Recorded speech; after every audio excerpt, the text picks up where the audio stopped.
Halo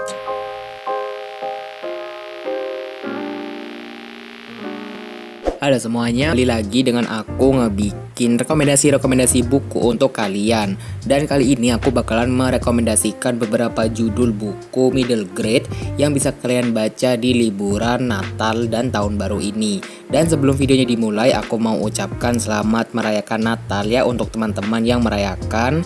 Dan mungkin beberapa rekomendasi dari aku ini bisa jadi salah satu referensi buat kalian kali lah ya, kalau mungkin bingung nih Natal atau Tahun Baru atau liburan ini mau baca apa. Jadi di sini aku akan kasih beberapa judul ke kalian. Jadi tanpa berlama-lama lagi, langsung aja kita mulai yuk ke apa aja judul-judulnya. Yang pertama ini tuh adalah A Rabbit Christmas Story yang ditulis sama Javier Santolobo. Ini aku baru banget baca kayak minggu kemarin gitu sih sebenarnya bacanya, dan ternyata aku lumayan suka pada awalnya. Aku gak ngira sih memang akan suka gitu dengan buku ini, atau mungkin kayak ya udahlah ya cerita biasa gitu. Tapi ternyata ceritanya cukup heartwarming. Jadi ini tuh bercerita tentang robot elf yang dia itu kayak tinggal di sebuah desa gitu, dimana desa tempat tinggalnya ini tuh selalu menjadi tempat atau destinasi wisata yang selalu dikunjungin gitu deh setiap Natalnya. Tapi suatu hari desanya itu mengalami kehancuran. Jadi si elf ini tuh pengen gimana pokoknya caranya dia tuh pengen membagikan hadiah-hadiah kepada anak-anak, karena dia itu mikirnya itu memang tugasnya semenjak dia itu dibikin. Pokoknya seru banget, unsur adventure-nya tuh kerasa, terus kemudian unsur pertemanannya itu juga bikin nangis sih. Ya nggak nangis sih, sedih gitu loh. Heartwarming banget deh ceritanya, pokoknya bagus. Dan ini juga jumlah halamannya nggak terlalu banyak, jadi mungkin sekali duduk bisa selesai dan bisa kalian baca juga di Google Play Books. Buku selanjutnya ini masih berhubungan dengan Christmas juga, yaitu adalah The Most Before Christmas yang ditulis oleh Lisa Yamagishi. Ini itu lebih ke poetry sih kalau bisa aku bilang ya. Ini tuh lebih ke poetry gitu, yang intinya dia itu ya menjelaskan atau menceritakan tentang Santa yang sedang mengunjungi rumah-rumah untuk menaruh hadiah gitu, dan dia ini tuh bertemu dengan rusanya ini tuh semacam menolong Santa ini tuh untuk terbang kembali gitu deh ceritanya. Pokoknya lucu, pokoknya kayak bright fun gitu deh vibe-nya di dalam sini. Dan ini sebenarnya aku baca ini tuh karena untuk mengganti judul lainnya yang serupa, yaitu adalah The Night Before Christmas yang ditulis oleh Clement Seymour.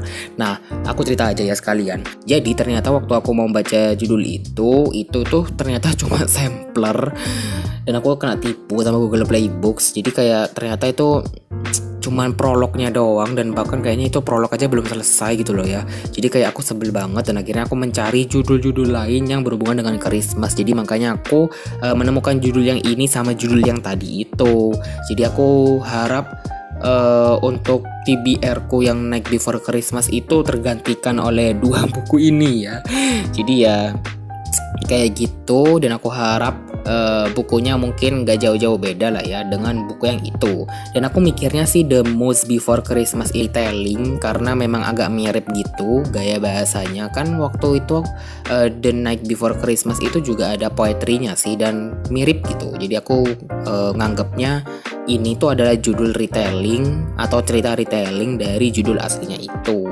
Selanjutnya ini tuh masih middle grade, ya iyalah, dan ini agak klasik sedikit, yaitu adalah Pangeran Cilik yang ditulis oleh Antoine de Saint-Exupéry. Ini ceritanya tuh tentang seorang pangeran cilik gitu yang dia kayak terdampar gitu deh di pulau, dan dia itu melakukan perjalanan ke planet-planet lain dengan cara aku juga agak lupa, kayaknya kalau nggak salah kayak loncat-loncat gitu deh. Dan dari situ kayak ada filosofi kehidupan yang dapat kita temukan di setiap planet yang dikunjungi sama si pangeran cilik ini. Pokoknya meaningful banget waktu membaca cerita ini, meskipun memang nggak ada Natalnya seingat aku, tapi ya cukup membuat merenung. Mungkin karena akhir tahun bacaan kita harus yang calming gitu ya, harus yang slow down gitu. Jadi ya aku merekomendasikan judul yang ini karena memang cukup membuat kita merenung sih. Dan aku udah pernah bikin sih sebenarnya reviewnya, lengkap banget sama review yang bersifat spoiler. Jadi ya kalian bisa cek di video sebelum-sebelumnya untuk tahu lebih lengkap kali lah ya tentang buku ini. Selanjutnya ini tuh adalah The Curiosity House yang ditulis oleh Lauren Oliver. Ini tuh memang middle grade yang apa ya, aku bisa bilang ada unsur misterinya gitu, ada unsur fantasinya, dan aku juga suka setting tempatnya itu di museum gitu kan. Jadi kayak itu kayaknya pertama kali deh aku baca buku yang setting tempatnya di museum, jadi makanya aku suka sama judul yang ini. Dan kerasa juga adventure-nya, unsur pertemanan itu juga kerasa gitu kan. Jadi makanya aku merekomendasikan judul ini, kayak fun reads gitu sih. Meskipun memang kasus misteri yang dialami atau yang diusut di sini tuh nggak sesederhana itu sih sebenarnya. Cuman ya oke lah, untuk bacaan selingan gitu cukup apik dan cukup manis ceritanya. Jadi aku juga suka deh pokoknya, dan sifat-sifat para tokoh di sini juga menarik gitulah. Dan lagi-lagi reviewnya bisa kalian cek di video sebelumnya untuk mengetahui lebih jelas sebenarnya ceritanya tentang apa. Nah, ini adalah rekomendasi terakhir yang aku berikan, yaitu adalah Molly's Big Decision yang ditulis oleh Carmen Allen. Jadi ini tuh ceritanya tentang kayak anak kecil gitu yang bernama Molly, dan dia itu kayak semacam mendapatkan kunjungan untuk pergi ke istana gitu, kayak yang ada di covernya itu deh. Jadi dia itu kayak dapat undangan gitu deh untuk mengunjungi istana yang intinya dia nanti akan menjadi anggota kerajaannya, kayak gitu-gitu deh. Pokoknya cerita-cerita anak-anak yang fun, seru, dan like manis gitu lah ya. Dan konflik yang ditimbulkan juga nggak terlalu berbelit-belit karena memang untuk anak-anak gitu kan. Jadi ya kayak gitu, bacaannya bener-bener ringan banget, enak banget, bener-bener kayak ya bright fun gitu.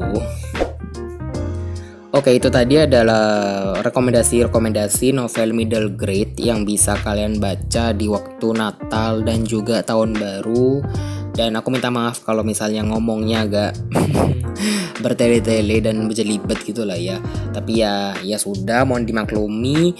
Dan aku sekali lagi mau mengucapkan selamat merayakan Natal buat kalian yang merayakan semuanya, dan selamat berlibur, Happy New Year, and I'll see you on the next one. Bye bye.